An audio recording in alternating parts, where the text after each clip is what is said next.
defined by what we believe as it maring napapansin ng ating mga mamayan. Ayun na po ang nagtatanggol eh. We are defined by what we believe as a tradition in this house. Tapos na po ang labanan. Tapos na ang debate.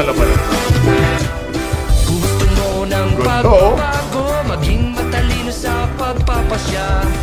Meron akong kilala, pasado sa lahat ng kriteria. Marcoleta muna, Marcoleta. Kapapit ka sa ng masa, Marcoleta. Simula na ng bagong pag-asa, galit si Marcoleta sa mga pasaway. Nandito na si Marcoleta. Yun, ayos, diba?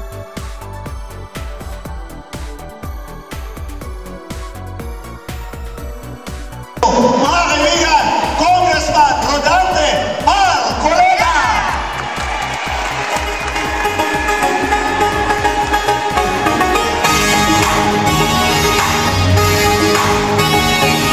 Sa katotohanan siya ay nakilala ng lahat ng konkretong ebidensya. Kanya pinili, pagkakabuti para sa mas nakararami. Katotohanan. Naman ko po ay inimbita ni Congresswoman Cristal na tatanungin ko po ang inyong pagdiriwang ngayong araw na ito. Hindi po ako nagdalawang salita sapagkat ito po ang mga events na gusto kong puntahan. Pero bago po ako magpatuloy, gusto ko pong magbigay pugay sa aking dalawang naging kasamahan sa Kongreso, mga pinagpipitagan, mga higante sa Kongreso, Congressman Lito Atienza, Congressman Amado Magatsing, na ngayon po ay alam kong babalik muli upang pasiglahin ang paglilingkod sa lungsod ng Maynila. Utang na loob ko rin po ang pag-iimbitang ito sa susunod at babalik na Mayor ng Maynila, ang aking kaibigan Mayor Yorme, at ang kanyang napili na magandang Vice Mayor, anak pala ni Calito, Chichi Atienza, ang susunod na Vice Mayor ng Maynila. Alam po ninyo kung bakit gusto kong makarating sa ganitong mga pagtitipon na masaya, makakuluhan, makahulugan. Sapagkat itong mga huling pangyayari sa Kongreso, ako po'y palaging nalulungkot. Sapagkat sa tuwing ako po ay magsasabi sa kanila na tayo po ay magkaisa, kapag ka po tayo nagdidebate, kailangan pong nakapatay po sa mga tuntunin natin. Ito po kasi ang kailangan para makita po ng ating mga kababayan kung paano po ang paglilingkod sa kanila. Ngunit, nakikita naman po ninyo yung nangyayari sa tuwing ako ay makikipag-usap sa kanila. Ay palagi na lamang po nila akong pinagtutulungan. Inugulo po nila, pati po yung aking kinakain na hopya ay kanila pa po ginagaw sa akin. Sabi ko, parang hindi na ako masaya sa House of Representatives. Kaya po nagpunta ako rito, magpapatulong ako sa inyo na kung may pagpapatuloy ko pa po ang aking paglilingkod sa ating bayan. Samahan po ninyo ako, ihatid po ninyo ako sa kabilang kapulungan ng ating Kongreso na kung tawagin po ay Senado. 39 years na po pala ang kabaka. Ako po'y nakikisa sa inyong pagdiriwang. Sana po'y umabot pa ng panibagong 39 years ang kabaka sapagkat ang ganito pong mga organisasyon ang nagpapaunlad po sa isang bansa. Ito po ang tinatawag nilang social enterprise. Ito ang kailangan ng ating ekonomiya. Nagsasarili sa magitan ng inyong sariling pagsisikap, sarili ngunit sama-samang pagsisikap ay mapapaunlad po natin una ang inyong lungsod at pagkatapos ay makakatulong din po sa kabuuan ng ating ekonomiya. Narinig ko po kanina si Ka Amado nung sabihin niya, itinatag pala ang kabaka nang walang pera nang gagaling sa pamahalaan. Ito po ang importante. Nakatatayo sa sariling paa, hindi umaasa sa gobyerno. Ang ibig sabihin, kayo pa po ang magiging tagapagtulong o katulong ng pamahalaan. Nalaman ko po sa araw na ito ng inyong pagdiriwang, ang dalawang iginagalang ng inyong lungsod ay nagsama sa pagkakaisa. Kahit kailan hindi ko inisip ang isang Amado Bagatsing at Lito Atienza ay magkakaisa. Yan po ay langis ang tubig.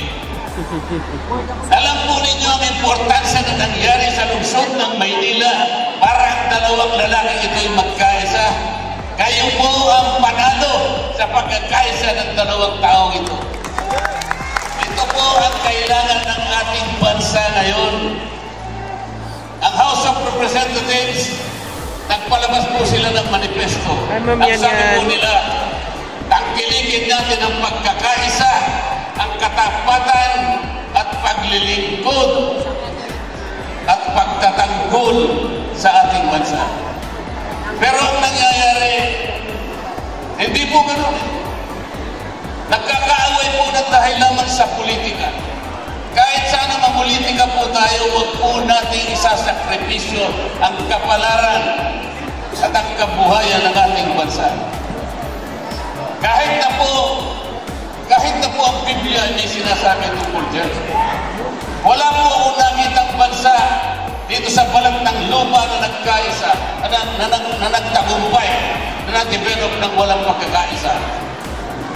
Sa pagkakaisa po, nakasali ang pagsulong at pag-unlad ng isang bansa. Ang sabi po sa banal na kasulatan,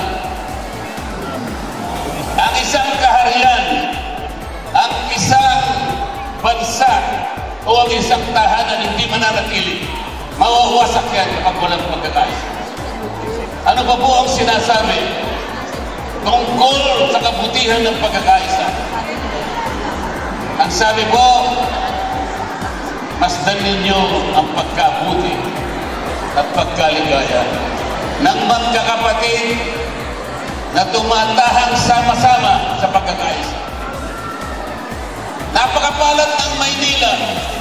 Akalain mo itong dalawang taong ito'y nagkaisa, alang-alang po sa pagsisilbi sa ating lungsod ng Maynila. Sana po ang ating mga national leaders, ganun din po ang gawin nila. Maging halimbawa ang inyong mga leaders sa Maynila. Pangungunahan po nila at lalong-lalo na ang pagbabalik ng isang Mayor Yorme upang ma-unite ang kabuuan ng Maynila. At kayo pong lahat ang makikinabang, kayo pong lahat ang mananalo. Yan po ang gusto kong makita. At pagkatapos na ako po ay maihatid po ninyo sa Senado. Lalo po akong magiging makabuluhan para sa inyo. Titingalain ang Maynila, isang magandang halimbawa ng pagkakaisa. Tutulungan po kayong lahat para ang ating bansa po ay mauwi sa lahat ng pagkakaisa. Makakabuti po sa ating lahat, magiging maunlad po ang ating bansa. Salamat po sa pag-imbita niyo sa akin. Hindi ko po makakalimutan ang araw na ito. Isang karangalan, isang pribilehyo, makatubang palad ko kayo sa hapong ito.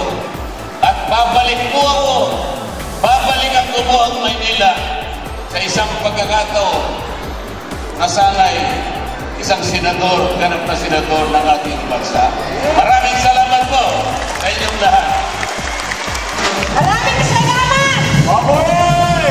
Congressman Rodante Marcoleta! Maraming salamat po, Tito Dante.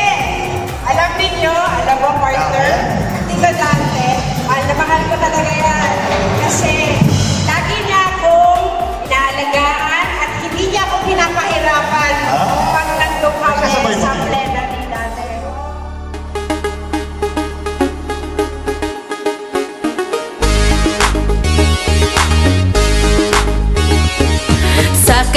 Nangyan siya ay nakilala, naglahat ng konkretong ebidensya. Kanyang pinili, makakabuti para sa mas nakararami. Katotohanan pa ang sinabi, di natinag sa mga mapangapi. Di na mabilang patong-patong na problema, mas bumigat dahil sa maling sistema. Huwag kang matakot, heto na ating pag-asa. Hey, Marcoleta! Di na mabilang patong-patong na problema, mas bumigat dahil sa maling sistema. Huwag kang matakot, heto na ating pag-asa. Hey, Marcoleta! Tapang at talino ang kanyang sandata sa inyong balota. Dante Marcoleta! Lalaban para sa bayan, siya ay totoong walang inuurungan. Kampante kay Dante, sa Senado siya ay kailangan. Di na mabilang patong-patong na problema, mas bumigat dahil sa maling sistema. Huwag kang matakot, heto na ating pag-asa. Hey, Marcoleta! Marcoleta, Marcoleta sa Senado, Marcoleta sa inyo'y magseservisyo. Malalagot ang mga mapangabuso, Marcoleta sa Senado. Di na mabilang patong-patong na problema, mas bumigat dahil sa maling sistema. Huwag kang matakot, heto na ating pag-asa. Hey, Marcoleta! Di na mabilang patong-patong na problema, mas bumigat dahil sa maling sistema. Huwag kang matakot, heto na ating pag-asa. Hey, Marcoleta!